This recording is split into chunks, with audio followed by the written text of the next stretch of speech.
जरा सा मोहब्बत मानो उठ जाए लाहौर संहारत हवा राजा जी बलम जी मन पी।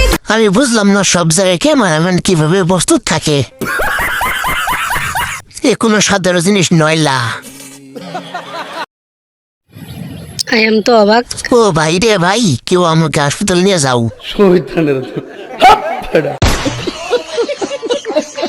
মাশাআল্লাহ অনেক সুন্দর বালিশ। ড্রাইভার গাড়িগুলো ভুল রাস্তায় চলে আসছি। ওনাকে যে বিয়ে করেছে তার জামানের হাতে জাদু আছে বলতে হবে। ও মা গো, এটা কি গো? কত কিছু হবে, আমি কিছু দেখিনি আমার মা গো। ভাই এটা আমি কি দেখলাম? পম পম। ডিসক্লেমার, এই রুশটি একেবারে হালকা মেজাজে কাউকে আঘাত করার জন্য নয়, শুধু বিনোদনের জন্য।